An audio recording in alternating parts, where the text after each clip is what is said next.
Today is the auspicious day of Krishna-Janmastami. First of all, we have to know why we celebrate Janmastami. What are the significances of Janmastami? Krishna was 5,000 years back than us. Then in the present society, what are the relevances of Sri Krishna? So we have to think about it. First of all, we have to understand what is our concern, relation with Sri Krishna. Who are you? Or who am I? Ask yourself that question. That is the most fundamental question everybody has to ask himself from their very childhood. Otherwise, like in mathematics, if you have studied, then you know, if you do the first step wrong, like 2 cross 5 equal to 10, if you do 2 cross 5 equal to 12, then all mathematics will be wrong. It may be of 2 pages or 50 pages, it doesn't matter. If the question is wrong or first step is wrong, everything else will going to be wrong. Like that. If we mistake ourselves, we don't know ourselves properly, then our whole life will be in wastage. And that is going throughout the world. We don't know who we are. So first of all, investigate who are you. Generally by seeing who are you. You are the son or daughter of your parents. Your body is composed by sperm and ovum. Then you can call our body is constructed out of 5 elements: earth, water, fire, air and sky. Pancha Mahabhutas. Then further you can say, according to biology, our body is composed of cells, nerves, tissue, skin. This is outer periphery. We have the external body as well as the internal body. External body, we can see our hand, our face, our leg, our stomach and so on and so forth. And internal body, we have kidney, we have lungs, we have intestine, small intestine as well as large intestine. These are internal organs. Apart from this, we call our body is composed of 10 sense organs. What are those 10 sense organs? 5 working sense organs, 2 hands, 2 legs, our mouth through which I am speaking, 3. Then our organ of reproduction, then the organ of excretion. These are 5 working sense organs. Superior to them comes 5 knowledge sense organs. Our eye, then ears, nose, tongue, and largest sense organ, skin. These are knowledge sense organs through which we gain knowledge, through which we experience life. Then, apart from this, in external body we have one brain, 2 hemispheres, left hemisphere or right hemisphere, left brain, right brain. And if you have studied biology, there is mid brain, hind brain. So brain, the mystery of brain is still unresolved by medical practitioners. Brain is the hardware. The mind is the software. Nobody knows where the mind is located. So we have one mind. And what is that mind? That mind is the governor, controller of all these 10 sense organs. Whatsoever the mind will say, the 10 sense organs have to do. They have no option. They cannot do hartal or strike. That if mind wants to see and the eye will say, I will not do. That is not going to happen. They are servant, eternal servant. Whatsoever the mind say, the sense organ has to do. Above the mind, there is one entity called intellect that is given to us by nature. What is the function of intellect? The function of intellect is to decide. Only mind cannot do anything. Intellect has to come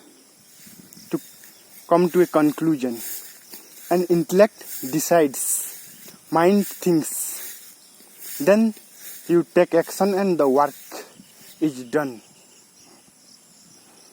Body mind. So we are generally considered body mind complex. The body is yours, you are not the body. The mind is yours, you are not the mind.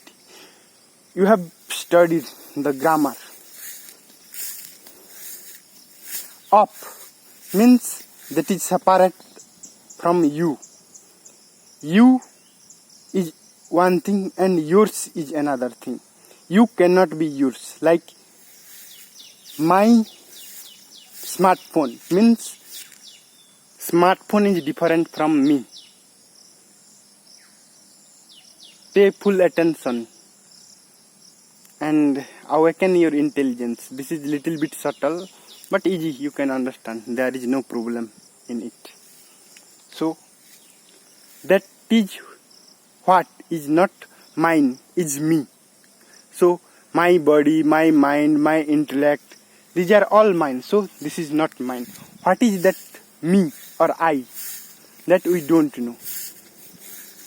That in our scripture it is called Chetana, consciousness, or Atma. That is you, the real authentic you. This is not only a doctrine or philosophy or conclusion. You can know it by becoming more alert, aware, conscious. Because in order to know consciousness, you have to be conscious from your day-to-day life, from each and every your action, thoughts, feeling. If you be alert, then you can know one day your consciousness. There is no other way. You cannot know by just hearing this conclusion that I am the consciousness. This is not going to happen. So, we are the consciousness, seat of consciousness, pure awareness. Then, who is Krishna? In our Indian terminology, there is a verse in the Bhagavatam. Bhagavatam, the Bhagavad Mahapurana, is the greatest book I have ever read. I have studied most of Western philosophy, Eastern philosophy, books of science, arts, all kinds of books. But I have never come across such a beautiful book where science, art, and all kinds of knowledge, spiritual knowledge, psychological knowledge, philosophical knowledge filled with the text. That text comprises of 18,000 verses, beautiful verses. You can compare it with jewels, diamonds, incomparable. That Bhagavatam is the quintessence of all the Vedic tradition of 4 Vedas, 6 Darshana and 80 Purana. So this is called Mahapurana, superior than all other Purana. If you studied one Mahapurana, then it is like you have read all 17 other Puranas.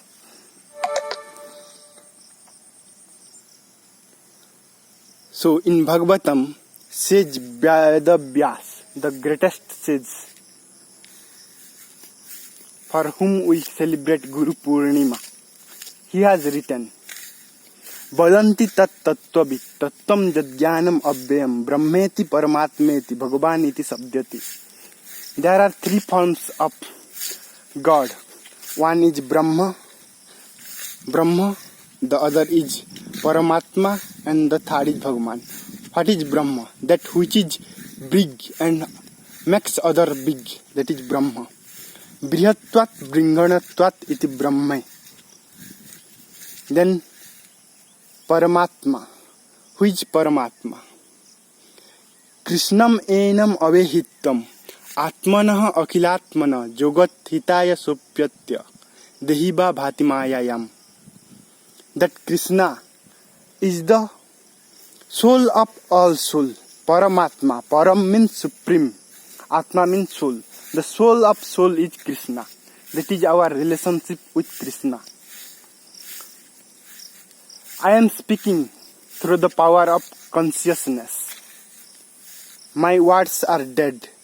Consciousness is putting live energy in my words. I am walking. Consciousness is putting energy in my leg to walk. You are hearing. Your consciousness is putting life energy to your ear. Then you can hear and understand. Your mind can think. Your intellect can decide. So we are doing all kinds of things. Why we are doing all kinds of things? We are searching something. We are never at ease or rest. We are doing always something. That is the compulsion. In Gita, Krishna has stated in the 3rd chapter, 5th verse that nahi kaschit kshanamapi jatu tishtatya karmakrit. Svabhava guna karma vi dehavan nahiya karmakrit. Nobody can stage even a single moment without working. That is mental working. You have to think or thoughts will come to your mind. You cannot avoid it. Hence, everybody is continuously planning practice for something. For what we are doing everything. If you ask hedonist or charvakas, then they will say we are doing everything for pleasure. Pleasure is the lowest kind of happiness. Apart from this, there are more degrees of happiness. Pleasure, happiness, joy, bliss. 4th classification. So, we are seeking what? If we are seeking pleasure, then by getting pleasure, we have to be satisfied. But we are not satisfied yet. From that, we can conclude that we are not satisfied by pleasures. And then comes happiness. Happiness of the mind. The mind which is creative, which thinks sanely, rationally, logically. Which is creative, which is productive, which is constructive, which writes poetry, reads poetry, which paints a beautiful painting. Here's a beautiful music is the happiness. And the third, joy of the heart, it comes from serving others, doing good deeds which benefit you as well as the others. Acquiring knowledge and sharing to others gives joy. To be fall in love with a higher personality. That is love. That love is included in joy.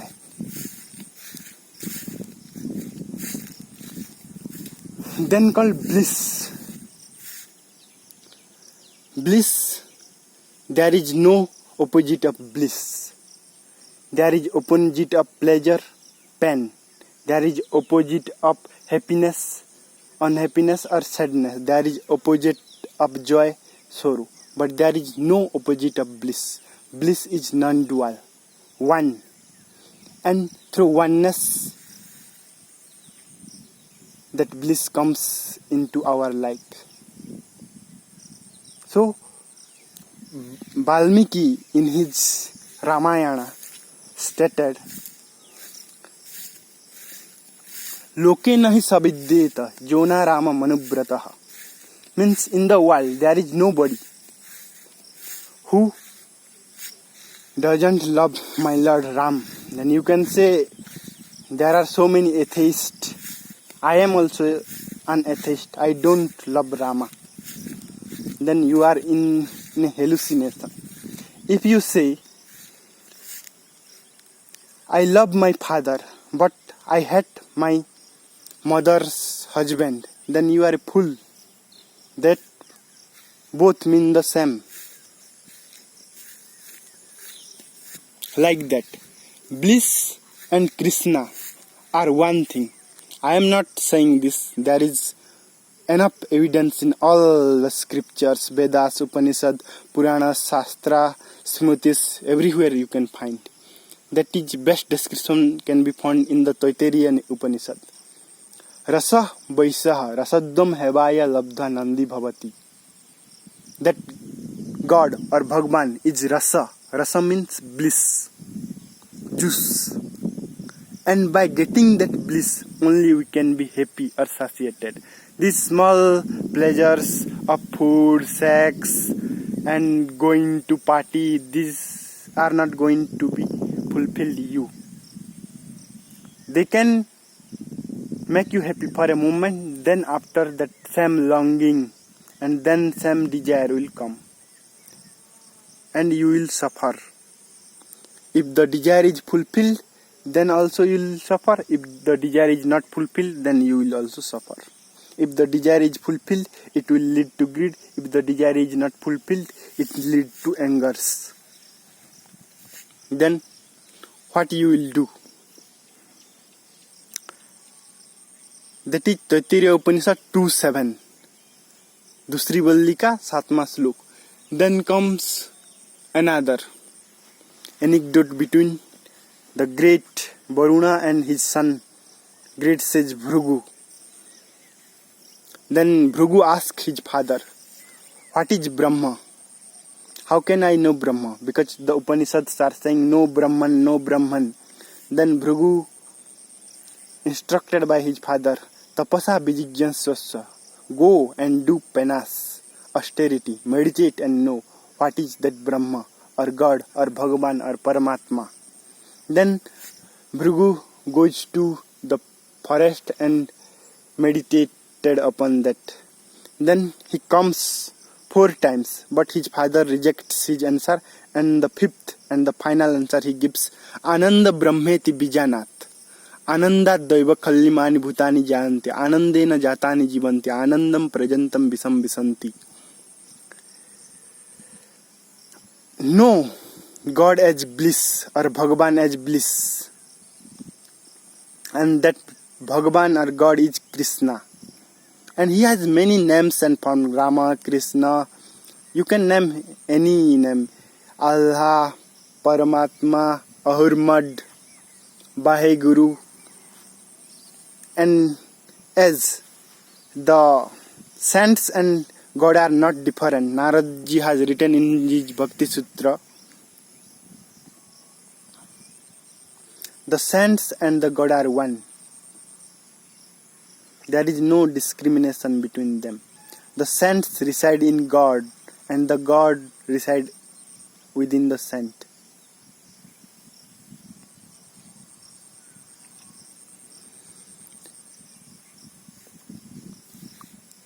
So that from bliss, Ananda Brahmeti Bijanat. No, God as bliss.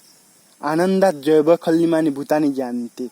All beings, not only human beings, all living creatures of the world and as well as non-living creatures come from that bliss, Ananda.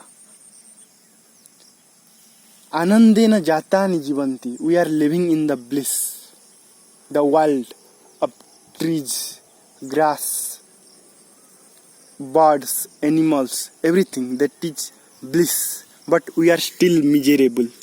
Why we are miserable? By living amidst bliss. This is because your stupid, small, petty, narrow mind. Your mind has made you miserable.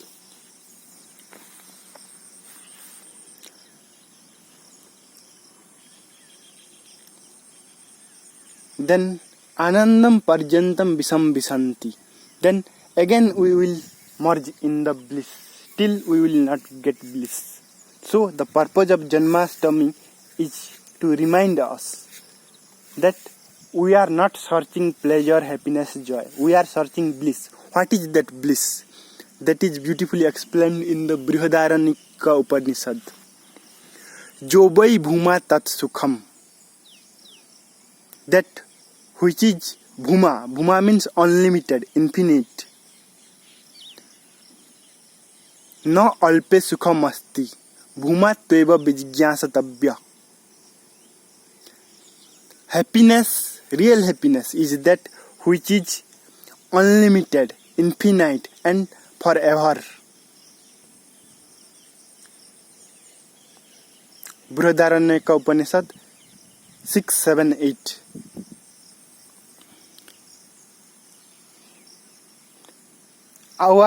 There is a problem in our worldly pleasure. When the sense organ and the object of sense organ come into contact, at that moment we feel pleasure. After that separation, we feel sadness, sorrow. So how long you will eat, drink or do sex or touch something? So pleasure is decreasing, that is not increasing, and that is pleasure is limited. That are the demerits of pleasure. And what are the characteristics of bliss? That which increases every time. Pratikshana vardhamanam. True happiness is that which increases from moment to moment. Every moment it is expanding. And that is infinite in extent. So your mind can stay there. Otherwise, the mind will wander here and there. If the mind knows happiness is somewhere else, then the mind will go there. So first we have to decide that there is no happiness in the world of duality. That is objects and senses. There is pleasure for body in this world because the body is constructed out of the 5 elements. There is pleasure of mind because the mind is also material. But there is no pleasure for you, consciousness, because you are conscious and the world is inert. How can the conscious being can be happy through inert material? For consciousness, supreme consciousness is needed. We are divine beings with material body, not material body with divine beings. That is what stated by Swami Vivekananda.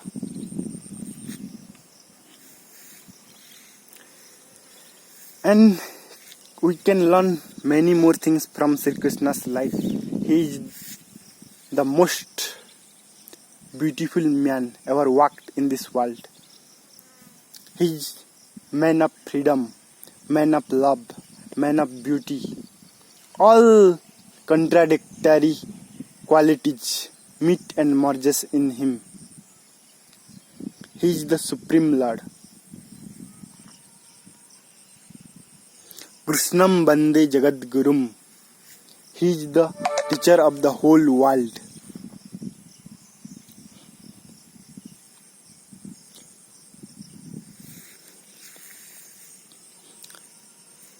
So by doing Rupadhyana meditation, meditate upon yourself. God is sitting within your heart. Ishvara sarvabhutanam hruddye se tishtati Arjuna. Brahmyani sarvabhutani jantra rudhani mayaya. God resides in the heart of every being. Just accept this and you will realize them. You will realize Him. And accept God is everywhere. Prabhu Vyapaka Sarvatra Samanna. God is not only in temples, churches, synagogues. God is everywhere. Then, by knowing this, by meditating upon this, one day you will get this bliss. Contemplate upon this.